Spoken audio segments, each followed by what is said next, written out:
नमस्कार दोस्तों, मैं अभिषेक चित्रांशी। स्वागत है आप सभी का मेधावी पे। दोस्तों, आज जिस बारे में बात करने जा रहे थे वो एक सांविधिक संस्था है।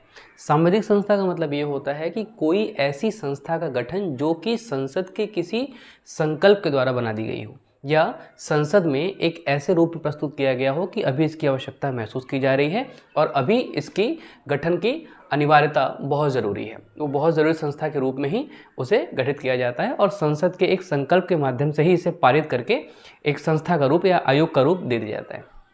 इसका मतलब ये है कि हम जो आज बात करने वाले हैं वो है NCW यानी कि नेशनल कमीशन फॉर वुमेन, राष्ट्रीय महिला आयोग। राष्ट्रीय महिला आयोग का गठन मैंने बताया कि 1990 में एक संकल्प के माध्यम से संसद में प्रस्तुत करके इसका जो है कि संकल्प के माध्यम से इसे प्रस्तुत किया गया और इसका गठन किया गया।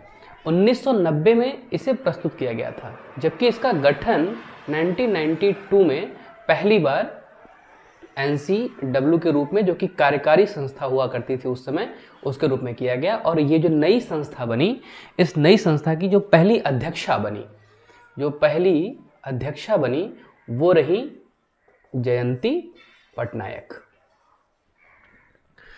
देखिए, ध्यान रखिएगा, जब भी किसी महत्वपूर्ण पद पर या किसी भी ऐसे पद पर जिस पर कि सुप्रीम, उस पोस्ट पर सुप्रीम, अगर किसी ऑफिस में भी अगर कोई सबसे ऊंचा दर्जा है किसी व्यक्ति का और उस कुर्सी पर अगर कोई ऐसी महिला उस पर जो है कि शासित करती है उसे, या उसे गवर्न कर रही है, उस चेयर को धारण कर रही है, तो अगर कोई महिला है तो उसे हमेशा चेयर पर्सन कहा जाएगा और अगर कोई पुरुष है तो उसके लिए चेयरमैन। ठीक है, जब भी कहीं महिला यूज़ कर रही है, उस वरिष्ठ पद को धारण कर रही है, तो वहाँ पे चेयरपर्सन कहा जाएगा। मेरे कहने का मतलब ये था कि जब भी हम NCW की बात करेंगे तो यहाँ की जो भी अध्यक्षा होंगी वो फीमेल होंगी और वो फीमेल होने के नाते इस पोस्ट का नाम होगा चेयरपर्सन, न कि चेयरमैन। देखिए, दो चीज़ें हैं। इनकी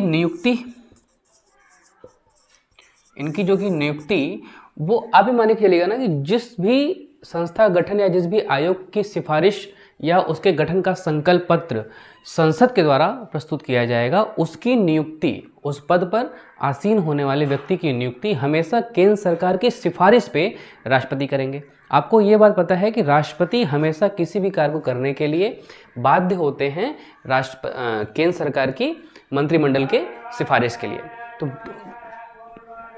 तो केंद्र सरकार की सिफारिश पे इनकी नियुक्ति राष्ट्रपति करते हैं और कितने वर्षों के लिए? 3 वर्षों के लिए, मात्र 3 वर्षों के लिए अपने पद पर ये बने रहते हैं, जो भी इसकी अध्यक्षा होंगी। देखिए, इसके लिए एक और चीज़ समझने वाली है कि यह संस्था 1+5+1 नेचर की होती है, यानी कि इसमें कुल 7 मेंबर होते हैं, जिनमें से कि मैंने बताया कि एक जो मेंबर होंगी वो तो होंगी इसकी चेयरपर्सन। ये 5 जो सदस्य होंगे वो तरह तरह के क्षेत्रों से आएंगे, जैसे कि शिक्षा, स्वास्थ्य, लोक समाज या लोक कल्याण या समाज कल्याण, या ऐसे किसी महिला NGO के द्वारा या ऐसे किसी महिला संस्थानों के द्वारा जिनमें को उन्हें अच्छा खासा अनुभव हो, और अगर इसे एक शब्द में कहा जाए तो जो कि महिला अधिकारों के लिए काम करने वाली कोई संस्था हो, उनमें से किसी व्यक्ति को इनमें चुना जा सकता है। एक बात और ध्यान रखेंगे कि यह जो एक सदस्य है ना, यह इस आयोग के सचिव होंगे, जिन्हें कि प्रशासनिक अधिकारी कहा जाएगा इनका। एक बात ध्यान रखिएगा, एक चेयरपर्सन होंगी, एक इसके जो है कि सेक्रेटरी होंगे, जो कि इसके प्रशासनिक अधिकारी होंगे।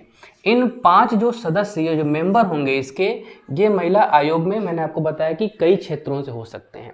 कला से हो सकते हैं, लोक प्रशासन के क्षेत्र से हो सकते हैं, साहित्य से हो सकते हैं, शिक्षा के क्षेत्र से हो सकते हैं, इवन समाज कल्याण से हो सकते हैं, या कहीं भी महिला कल्याण की बात करने वाली कोई संस्था होगी या उस पर जुझारू व्यक्तित्व जो कि इसमें ज़्यादा समय दे चुका होगा, उनमें से किसी एक को चुना जा सकता है 5 सदस्यों के रूप में।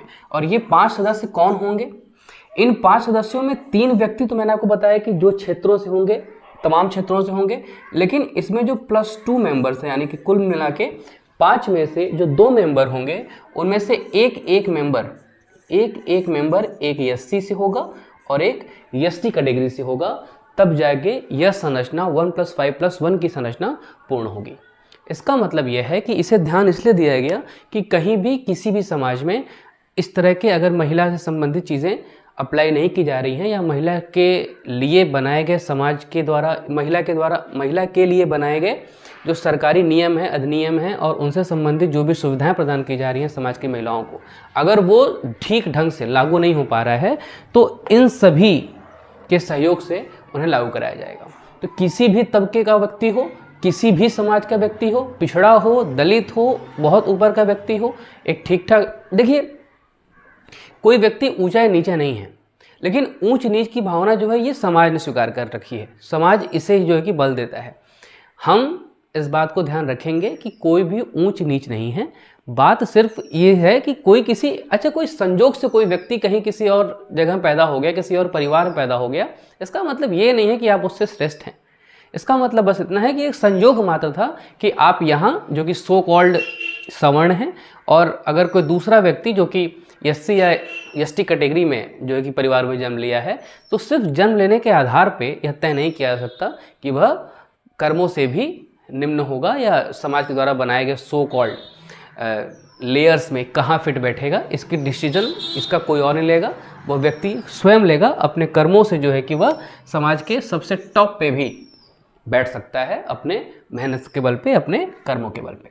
तो मैंने ये कहा कि 3+2 में एक मेंबर होंगे एससी से और एक होंगे एसटी से। इनका मतलब इतना था कि सभी वर्गों में समान रूप से न्याय हो सके। एक ध्यान दीजिए बात, नियुक्ति तो इनकी राष्ट्रपति कर रहे हैं, लेकिन ऐसा भी तो हो सकता है कहीं कभी ऐसा अवसर आ जाए जब इनको अपने पोस्ट से बाहर करना हो। इसके लिए कुछ नियम कानून है। हटाएगा कौन? राष्ट्रपति ही, चूंकि नियुक्ति राष्ट्रपति कर रहे हैं तो हटाएगा भी कौन? इन्हें राष्ट्रपति हटाएंगे। इनका आधार क्या होगा? इनको रिमूवल का आधार क्या होगा? एक तो यह है कि अगर इनका मानसिक स्थिति ठीक नहीं है तो इन्हें हटाया जा सकता है। अस्वस्थ हो मानसिक रूप से, शिथिल हो मानसिक रूप से, या शारीरिक रूप से भी अगर ये शिथिल हैं तो भी इन्हें हटाया जा सकता है। अगर किसी अपराध में इन्हें सजा मिली है और उसमें जो है कि ये दोषी करार दे दिए गए हैं, तब भी इन्हें बाहर किया जा सकता है। एक क्रिमिनल को क्रिमिनलाइज नहीं किया जा सकता।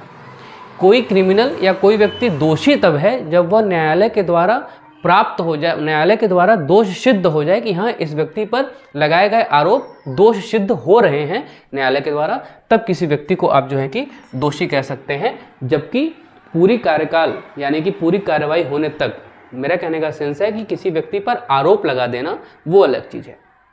जब तक इस पर जुडिशरी अपना निर्णय नहीं लेती है, जब तक यह साबित नहीं होता जाता है कि कदाचार किया गया है, दुष्प्रचार या दुष्कर्म किए गए हैं। दुष्कर्म का मतलब सिर्फ किसी एक चीज़ से नहीं है, दुष्कर्म का मतलब उन सभी चीज़ों से जो कि समाज में बैन है, अच्छे समाज में स्वीकार नहीं किया जा सकता। उन जगहों पर अगर कोई दुराचरण किया गया है, कोई व्यक्ति जो है कि इस मामले में दोषी पाया जाता है, दोषी सिद्ध पाया जाता है, तभी वह जो है कि क्रिमिनलाइज किया जाएगा, उस पर दोषी करार दिया जाएगा। जब तक दोषी करार नहीं दिया जा रहा है तब तक वह व्यक्ति क्या होगा? सिर्फ आरोपी होगा, उसे अपने पक्ष रखने का पूरा अधिकार होगा। ध्यान रखिए कि पदच्युति का एक और सबसे इंपॉर्टेंट चीज है कि किसी साबित कदाचार में उसका एक्टिव इन्वॉल्वमेंट न हो। और एक चीज, इनके कार्य क्या होंगे? इनके कार्य ये हैं कि महिला आयोग उन सभी जगहों पर अपनी उपस्थिति दर्ज कराएगा। जैसे मान लीजिए कि अपराधियों में मेल और फीमेल्स दोनों हैं, लेकिन अगर किसी बंदी गृह में महिलाओं की संख्या ज़्यादा है और उन महिलाओं के उस जगह पर निवास करते हुए, बंदी गृह में रहते हुए उनके जो अधिकार उन्हें मिले हैं संविधान के रूप से, क्या उन्हें फॉलो किया जा रहा है या नहीं, या उन्हें पर्याप्त रूप से इन्हें दिया जा रहा है या नहीं। दूसरी एक चीज़, कार्यस्थल पर आपने सुना होगा कि बार बार यौनाचरण की बात आती है कि वहाँ पे उन्हें फिजिकली असॉल्ट किया गया, तो ऐसे भी चीज़ों का सुनवाई जो करेगा वो महिला आयोग करेगा।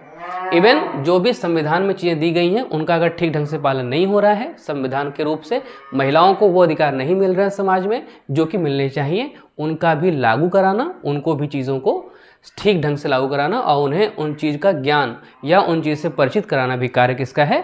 NCW यानी कि नेशनल कमीशन फॉर विमेन का। ठीक है, तो ये आज का टॉपिक था। एक बात और ध्यान रखेंगे, ये वही व्यक्ति बनेंगे जो कि महिला अधिकारों के लिए बहुत सजग हों, बहुत ही ज़्यादा उसके लिए दृढ़ संकल्पित हों। ऐसे व्यक्तियों को प्रायोरिटी दी जाती है NCW के अध्यक्षा बनने के लिए। पहली जो NCW की अध्यक्षा हुई वो जयंती पटनायक, और अभी जो प्रेजेंट यानी कि वर्तमान में है वो हैं रेखा शर्मा। ये ध्यान रखिएगा, ये क्वेश्चन बार बार आ रखा है। और आप ये भी ध्यान रखेंगे कि महिलाओं से संबंधित जो भी मुद्दे आजकल उठ रहे हैं वो सभी एग्जामिनेशन के लिए इंपॉर्टेंट है और उन पर आपको लगातार अपनी दृष्टि बनाए रखनी है। तो चलिए, शुभकामनाएं आप सभी को। आज के लिए इतना ही, धन्यवाद।